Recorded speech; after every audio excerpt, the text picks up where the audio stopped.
The Utah Jazz were rolling at the half, up 7, lighting the Warriors up.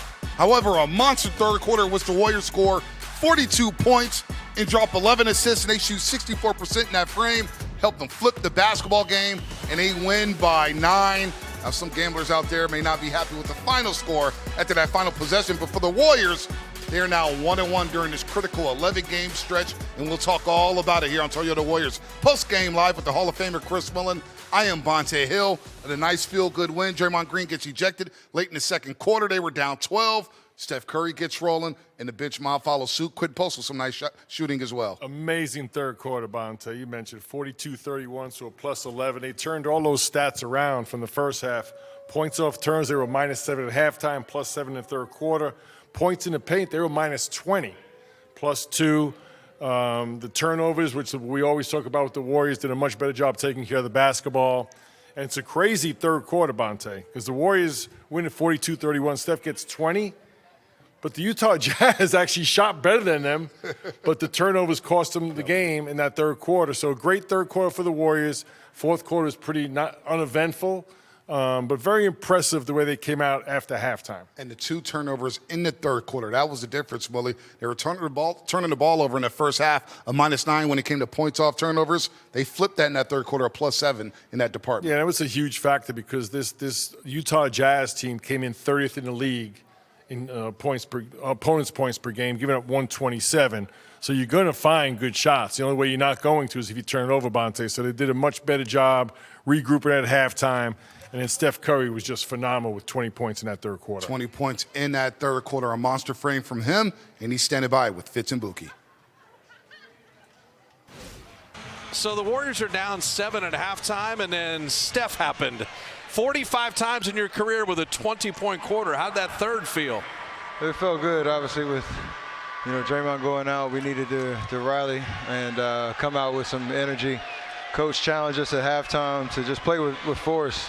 Execute. Like, there's no real anything about schemes. It's just, can you put together stops and take care of the basketball? We did that. Obviously, shots have to fall, but we gave ourselves a lot of momentum.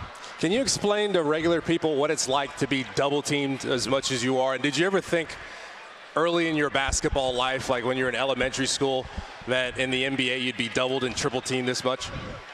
Not at all. I used to get open looks from you, so. There you go. I did what I could. Absolutely.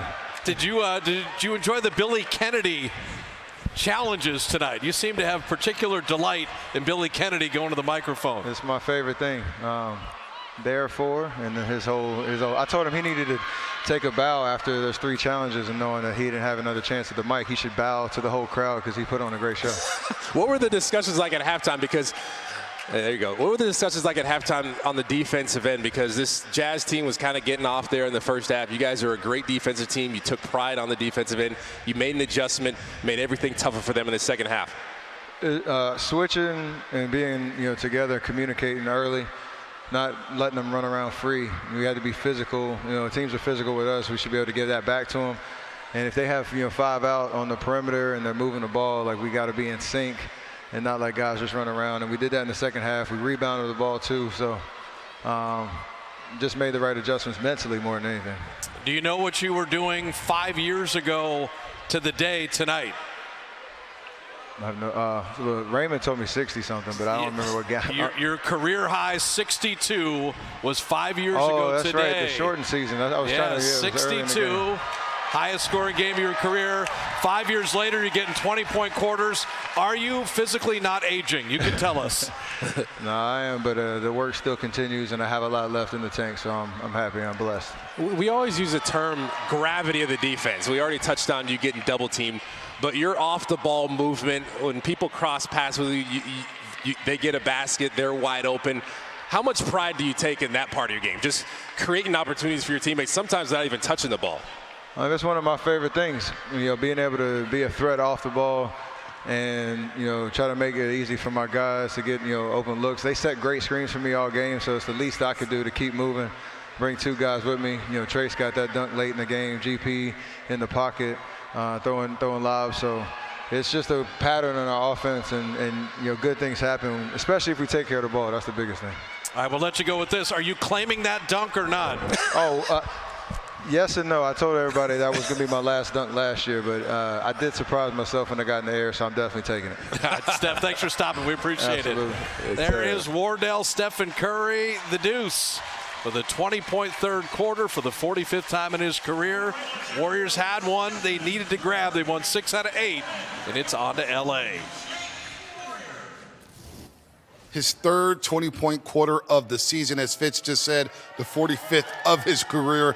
Truly remarkable when he's doing it at this age of 37 years old. 31 points in all, 8 of 18 from the floor, Mullin. And he really got cooking in that third frame when the Warriors flipped this basketball game because Utah's getting anything that they wanted, but Steph happened with the Curry flurry. No question. And Bonta, he was 2 of 8 at halftime. 2 of 8. Third quarter exploded.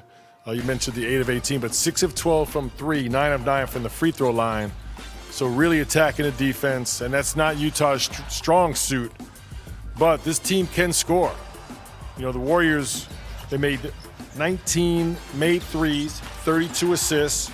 They shoot 49% from the field, 42 from the three-point line. How about this, though, Bonta? The Jazz, they shoot 52% from the field, 37 from 3. But the Warriors also got to the free throw line. So a good balanced attack led by Steph Curry. But this game obviously decided in the third quarter when Steph Curry just exploded. No doubt about that. And you see the list right here, most 20-point quarters in the NBA since 96-97. And Stephen Curry is separating himself from the field. 13 more than James Harden. Devin Booker, he has some time, 29 20-point quarters. Damian Lillard, of course, he's out this season for the Portland Trail Blazers. And Luka, he may have a chance to snatch that mantle at one point, but Stephen Curry's still going strong. Let's see if he can get to 50 by the end of the season. But in that third quarter, Steph 6 of 8 from the floor, 4 of 6 from the three-point line, 20 points, 4 of 4 from the free throw line, and nearly played all 12 minutes in that frame. Yeah, and what was so impressive with Steph, Bonta, at halftime, he was 2 of 8. Really was struggling. But because of the incredible work ethic, his dedication to fitness, and his overall mindset, able to just turn that thing around, put that team on his back. Draymond had been ejected. And we said they had to tighten down their defense. It was really their offense that overwhelmed the Utah Jazz in that third quarter. Yeah, Utah gives up 127 points per game. The Warriors score 123 tonight, but it was the third quarter again. We talked about it at halftime, Mullin, the first 6 minutes of the third quarter. What will it look like? Will the Warriors make their push to try to flip this basketball game? Well, they did that. First possession of the third quarter, Jimmy surveying the floor. Quinton Post with a nice screen, and Quinton Post wide open, one of his better games of the season. 15 points, 5 rebounds, 2 assists. He made 3 of his 6 three-point attempts. Nice night for QP from the perimeter. But they scored 42 points in this quarter, Bully. 42-31 plus 11. QP3 looked very comfortable tonight. He's been getting open looks. This could be a springboard for him, Bonta, because he's going to get open looks. He's a great shooter. Looks like tonight was a very confident Quinton Post that needs to follow through during this homestand. No doubt about that. 8 points in that third quarter for Quinton Post. But what I love was the ball movement, 11 assists, and just 2 turnovers in the third quarter. The turnovers have been a bugaboo all season long for the Dubs. They force 7 turnovers. They score 11 points off those turnovers and go +7 in that department. Yeah, and Steph mentioned Steve Kerr asked him to play with force. Part of playing with force is understanding, like us, Bonta, the coaches and the players look at the stats. They know this is the 30th ranked defense in the league. They give up 127. Pretty much the only way you're not going to score is if you don't get a shot on goal. They corrected that at halftime, and the third quarter was the deciding factor. He said just 2 turnovers. They win the quarter 42-31. Steph leads the way. But I just like the fact that the ball was popping. Everyone seemed very comfortable. And this was not a great defensive team, but when I watched this game tonight, Bonta, everyone that touched the ball was a threat. And they passed that ball unconditionally to the next open man. GP2 is phenomenal. We mentioned QP2. I thought Melton was great. They just got tremendous contributions from everybody. And that was, I thought the end of the half was key. Yep. Utah was up 12. They had a chance to push it to 15 or 18. I mean, I'm not a big fan of the challenge, right, but TJD had a huge challenge. They scored on it. And then the start of the third quarter, GP2's challenge on Keontae George became a big play, and they've really never looked back. No doubt. 64% they shot in that third quarter. Utah loses the quarter 42-31. despite shooting 66.7% from the floor. Well, why is that? Because QP had a roller tonight against the Utah Jazz. Again, he's in this starting lineup, and if he could find his shot, Mully, his three-point percentage is dipped. No doubt about that in the month of December. But tonight, hopefully, as you just mentioned, could be a springboard for more success, especially during this critical stretch where 8 of the next 9 are at home. And I'm on record, Bonta. This kid is a 40% three-point shooter. And you talk about finding shots, he's going to get open looks. Because of the gravity that Steph and Jimmy Butler create, he just has to shoot it with confidence, no hesitation, and I have no doubt this tonight will follow through. I think it's great for him to have this game, and he may be more important, they've got a bunch of home games coming up. Build that momentum individually and as a group and start stacking wins. And as Zena and Dalton said during their pregame hit, he's getting wide open looks. So if he continues to get those wide open looks, they will eventually fall down for QP3. Now, what about GP2? You just mentioned him, Mully. He's had really a good 5-week stretch ever since he was back into the rotation, starting with that baseball series in San Antonio. This was his 4th game this season, scoring in double figures. So that's foul money, right? Because we know GP2 loves to play in that dunker spot. He'll dunk on your head, and he'll pick you up full court, 94 feet, doing that to Walter Clayton Jr. I agree, Bonta. GP2 is having a great season. You know, we've seen some DMPs. We've seen some games where he played 3 minutes. But I love the way he bounces back. Tonight, an incredible stat line, but we saw everything from GP2. We saw him playing out the dunker. We saw him knock down some shots from the perimeter, pressuring in the backcourt on Keontae George, blocking shots at the rim. We saw the total package from GP2 tonight. Well, think about this. In 2 games at Chase Center, Keontae George had monster first halves, 15 points in the first quarter in that first meeting, 15 points in the first half tonight. He ended up with 22. So they cut his water off in that second half, forcing him into turnovers and just limiting him to 7 points. And with that said, GP2 stopped by with the great Zena Keita, the pride of Yale. You were 1 away from a double-double, Gary Payton II. What were you doing out there? Just running around. Dre usually sparks us on the court. Today he sparked us off the court. So, you know, we had to go to bat for him and have his back. So we picked it up a little bit after Draymond left, but, you know, we got his back. Absolutely. Think about the time you guys go into the locker room, down 7. You come out and have a 42-point third quarter, 3rd highest this season. What was that rallying cry? Outside of Draymond, what were the things that you guys wanted to work on in the 3rd? We just had to take care of the ball. We gave up a little bit here in the 4th at the end, but take care of the ball, run out and get out and run.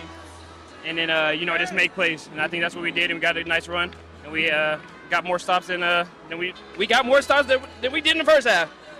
And it absolutely was a team effort. You're looking at the ways that you guys were rebounding, hustling around the ball, and the ball was hopping. You guys have been picking up a little bit of consistency. How important is it for you guys to be at home to be able to build that chemistry and to keep making a buffer when you're trying to make your way up the standings? Yeah, you see everybody in here. Warriors ground, so, you know, they help us get going. And we got the rest of January to be here and, you know, try to make a run and push to February. So it's going to help us. Doesn't hurt to sleep in your own bed. Bed and couch. Bed and couch. There you go. Thanks, Gary. Thanks, guys. Oh, no, the couch is tough, Mully. I don't know about you, man. You know those video game guys. Yeah, that's what happens to me sometimes. They get on that box and they never get back to the room, man. Yeah, that's what happens to me. I know from experience. Then you got to see the chiropractor. You got a stiff neck the next day. Hopefully, Jimmy, he doesn't have to see a chiropractor. We're talking about his game as well as Draymond Green, who was ejected in the 2nd quarter. More coming up on Toyota Warriors Postgame Live.